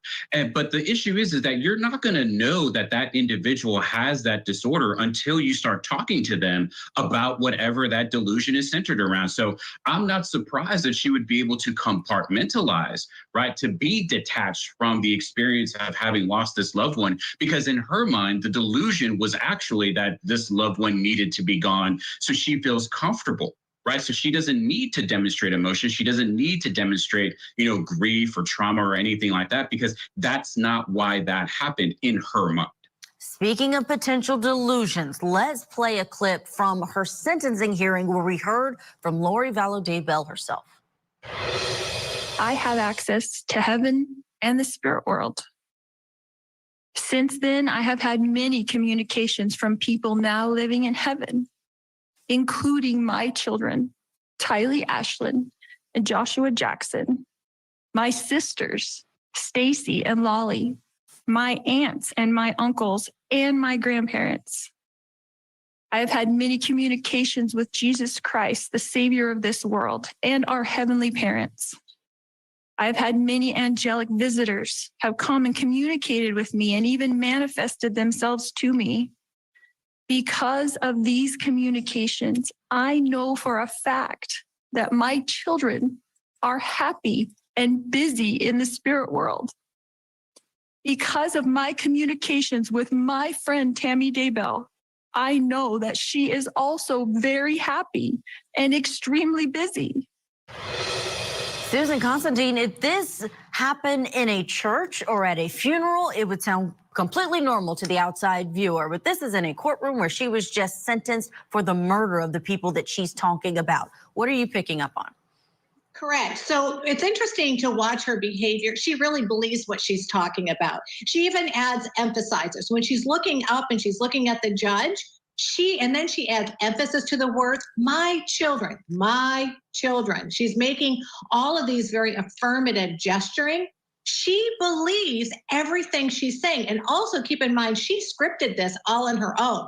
And so when she is relaying what is on paper, she is believing it. She is so delusional in thinking that her children are in heaven. She has met Jesus Christ and they are all happy. And you can sense it in her language, her tonality, her rhythm, her pace, her cadence, and all of that are in sync that she believes exactly what she's saying to be true. Dr. Delatorre, if she believes it, does that make it any more, I don't want to put you in the position of saying whether that makes you legally insane, because we have to see how it plays out, what she argues. But if she can't appreciate it, is that the same as not being able to appreciate right or wrong? Or is there a difference when you're analyzing cases like this? When you're looking at wrong, often the state will have a statute that determines whether or not it's a legal wrong or moral wrongfulness. Arizona doesn't distinguish between whether it's legal wrongfulness or moral wrongfulness. So when you're conducting this evaluation, you absolutely need to evaluate both. Did she know that it was a crime to kill someone, right? Did she know that? And if she did, well, then we're already sort of one prong away from getting her sane, right? The other issue is the moral wrongfulness. And that's where a lot of this evaluation is going to hinge on. What does she mean when she has these communications, right? As you said, Julia, right? Hearing something like this in a church or some kind of religious venue, right, would be expected. But the problem is that it can still be expected even in a court. And so you have to really identify, what does she mean when she's saying all of these things, addressing this kind of stuff? Because if it's bizarre, right, or if it's or if she really believes that she's having these kinds of communications, it could be moral wrongfulness and she could be insane. It really could be. We will see what her defense team. Susan, did you want to weigh in on that? Well, I think we're both kind of talking about the same thing. I think we agree on many of these points. So the thing is with her is that she is caught up into a cult belief system.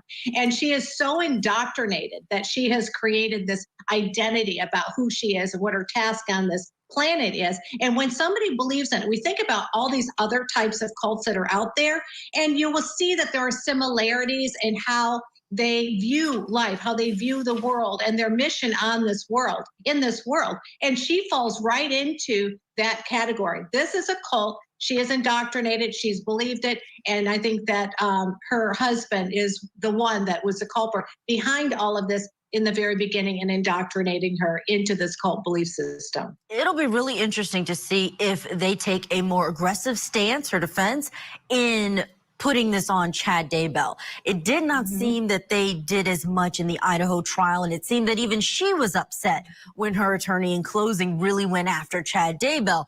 I want to play a clip, though, that the prosecution will likely use to try and combat any delusion or her saying that she was completely disassociated and brainwashed, even if they go that far, because this is how she acted while her own children were missing. Please evaluate, sir. Do you have any questions regarding that?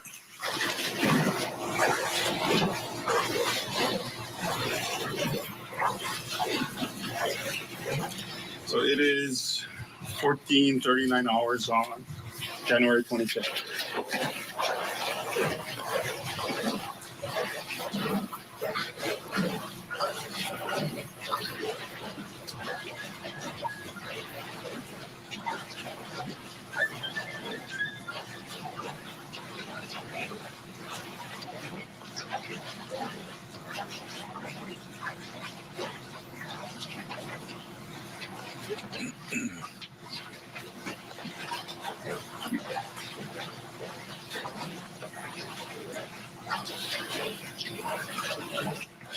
Do you need something? Any questions? You have any questions for that? No? Okay. All right, have a nice day. Have a nice day. Dr. Delatorre, she's not saying much, but it speaks volumes. And, you know, this is when she knows her children have been killed and they are buried in the backyard, but she's vacationing in Hawaii. Yeah, we have to remember that for a long time, she never viewed her children as being actual people. Right, she viewed them as objects or zombies or whatever it was that she thought that she thought that they were. They were no longer her children to her. So she's not going to have an emotional response that would be consistent with a mother whose children are missing. Right, whatever she's doing, she's already believed that her children have long since been gone, and whatever it was that happened, right, that has happened so far in the past that she doesn't need to have an emotional response. Susan, what's that body language saying to you? That shrug at the end, the taking the time to read it.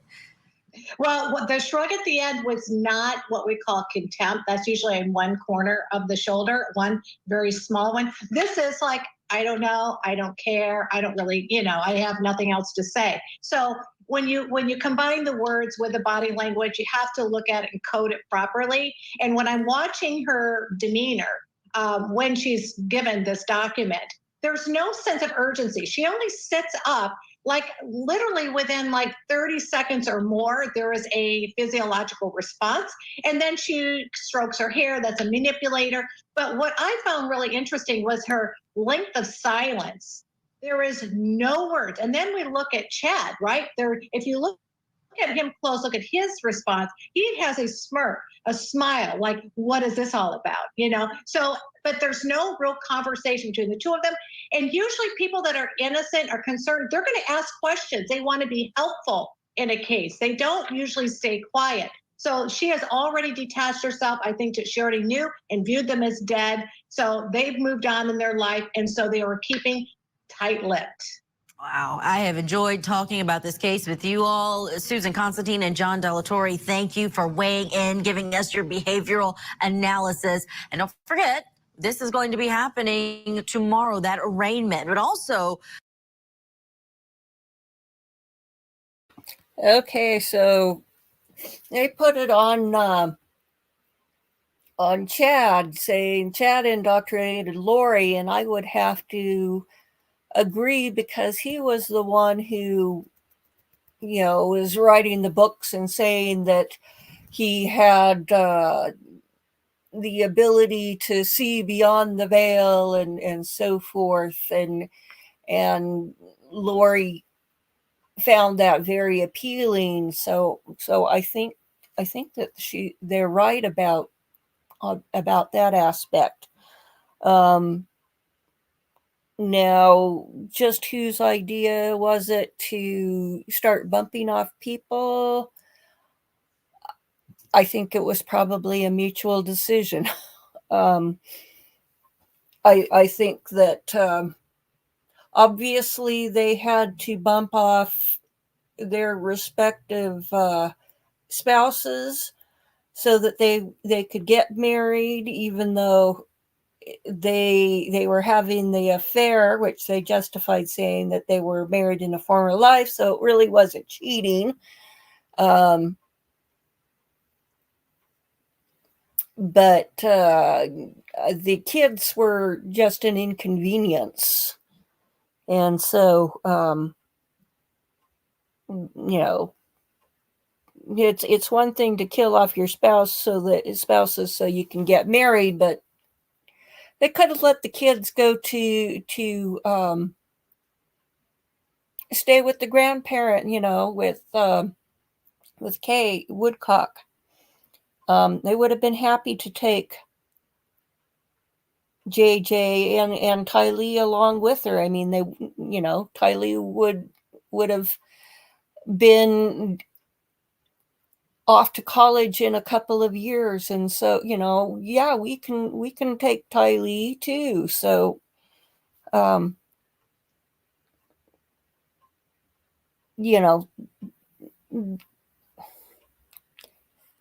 that to me had a greater level of evil,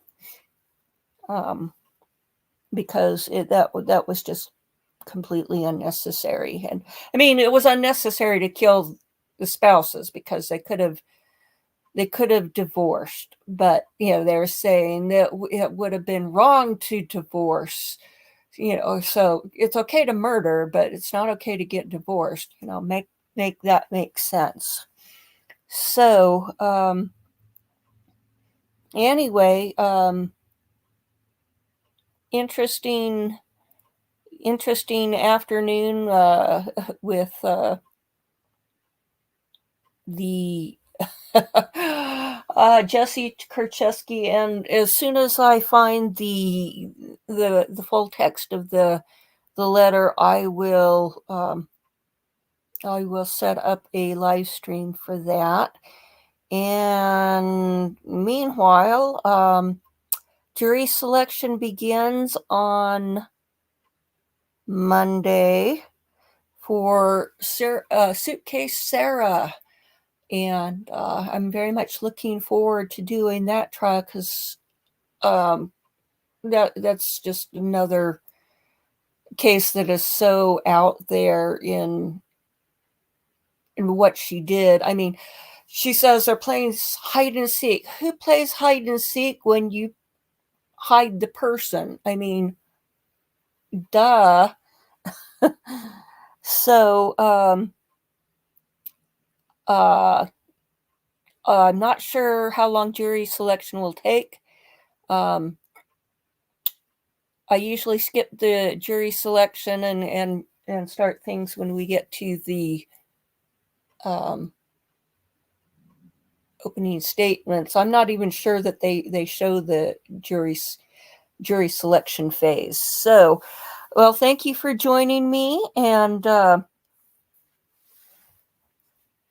yes, nor did she, and she sat there and mocked him, as he's saying he can't breathe and so forth. She just mocked him. And that was just evil. I mean, that had to be a horrific way to go, because I mean, you're extremely uncomfortable. You can't breathe. You're, encased in this little tiny space. It's just wild. So, well, thank you all for joining me. And yes, quite a day. And so we'll see you next week, if maybe sooner, if I find the text of the letter. So we'll see you next week. Thank you. We'll see you soon. Bye-bye.